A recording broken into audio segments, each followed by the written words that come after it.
This topic for today is principles of criminal jurisprudence.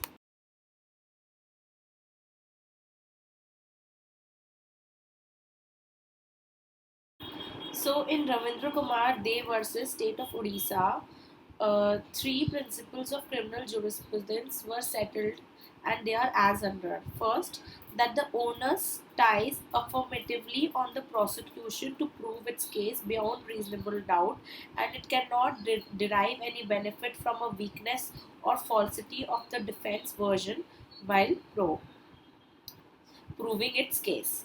That second, that in a criminal trial, the accused must be presumed to be innocent until he is proved to be guilty. Third, the onus of prosecution never shifts. So, in basic language, we can say that onus of proof is on the prosecution, and he has to prove that this is prove it beyond reasonable doubt. Second, a person is to be accused is to be assumed innocent until and unless the guiltiness of that accused is not proved. Third, owners of prosecution will never shift.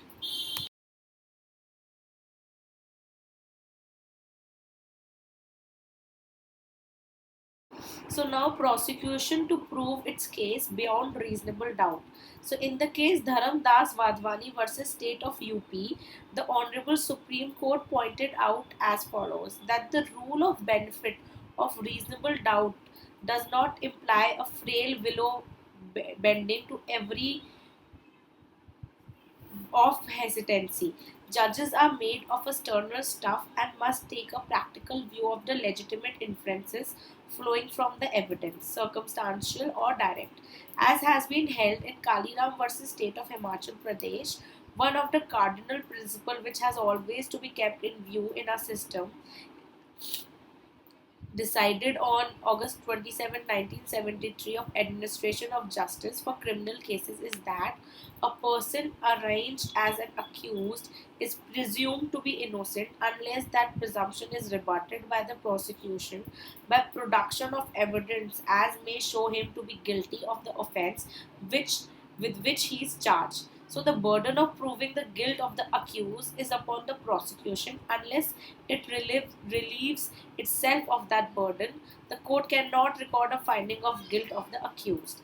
There is needless to refer to all rulings in this article in as much as there are for the rulings as to the principle of law. And the Law Commission of India 47th report on the trial and punishment of social and economic offences, it was observed that as has been observed, no rule of criminal law is of more importance than that which requires the prosecution to prove the accused guilt beyond reasonable doubt.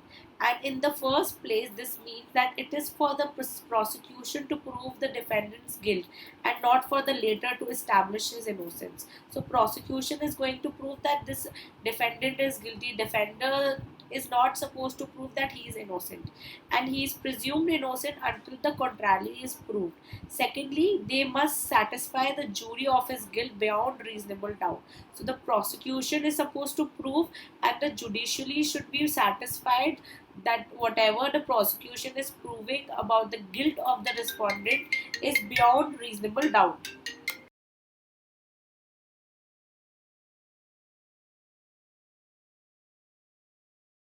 Presumption of innocence, as was held by the Honorable High Court of Andhra Pradesh in the case of Katcherla Venkata Sunil versus Dr. Vanguri Shishmamba. The presumption of innocence is available to him under the fundamental principles of criminal jurisprudence that every person shall be presumed to be innocent unless he is proved guilty by a competent court of law. It was held in Menaka Sanjay Gandhi versus Rani Jain Malani that assurance of a fair trial is the first imperative of the dispensation of a justice and the central criterion for the court to consider when a motion for transfer is made is not the hypersensitivity or relative convenience of a party or availability of a legal service or any legal grievance. In Abdul Nazar Madani versus State of TN, the Apex Court stated that the purpose of criminal trial is to dispense fair and impartial justice uninfluenced by the extraneous consideration. So the apparition is of not getting a fair and impartial injury or trial is required to be reasonable and not imaginary based upon conjectures or and surmises.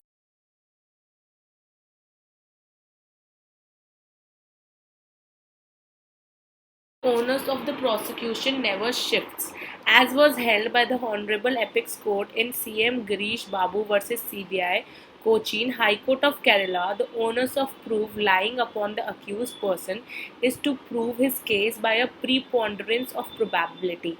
As soon as he succeeds in doing so, the burden shifts to prosecution, which still has to discharge its original onus that never shifts, that is, that of establishing on the whole case the guilt of the accused beyond a reasonable doubt. So, this establishment to be established by the prosecution on the accused, on the defendant, will never shift. And it was observed in John Manjuran versus CM Stephen and others.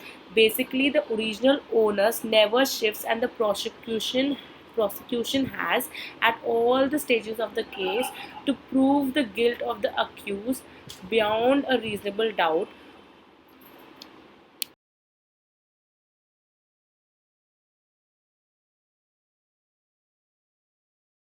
Now, the doctrine of burden of proof, as was observed in Dhanyabhai Changabhai Thakur versus State of Gujarat, the doctrine of burden of proof in the context of the plea of insanity may be stated in the following propositions. First, the prosecution must prove beyond reasonable doubt that the accused had committed the offence with the requisite mens rea, and the burden of proving that always rests on the prosecution from beginning to the end of the trial.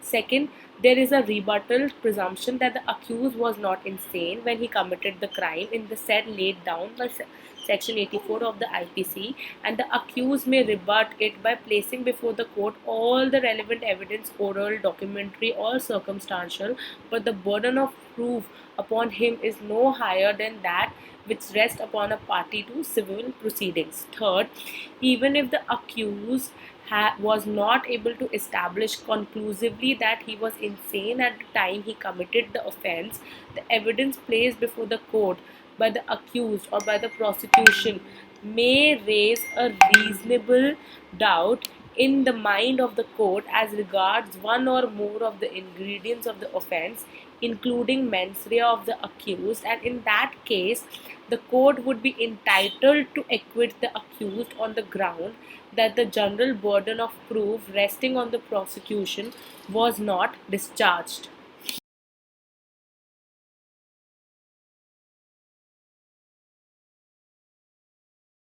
Exception to general principles. So, in Harbhajan Singh versus State of Punjab, the Honorable Apex Court observed as follows. But the question which often arises and has been frequently considered by judicial decisions is whether the nature and the extent of the onus of proof placed on an accused person who claims the benefit of an exception is exactly the same as the nature and extent of the onus placed on the prosecution in the criminal case. And there is a consensus of judicial opinion in favor of the view that where the burden of an issue lies upon the accused, he is not required to discharge that burden by leading evidence to prove his case beyond a reasonable doubt. That no doubt is the test prescribed by deciding whether the prosecution has discharged its onus to prove the guilt of the accused, but that is not a test which can be applied to an accused person who seeks to prove substantially his claims that his case falls under an exception. Where an accused person is called upon to prove that his case fails under an exception, law treats the onus as discharged. If the accused person succeeds in proving a preponderance of probability, as soon as the preponderance of probability is proved, the burden shifts to the prosecution, which has still to discharge its original onus. It must be remembered that basically the original onus never shifts, and the prosecution has at all the stages of the case to prove the guilt of the accused beyond a reasonable doubt. Thank you so much.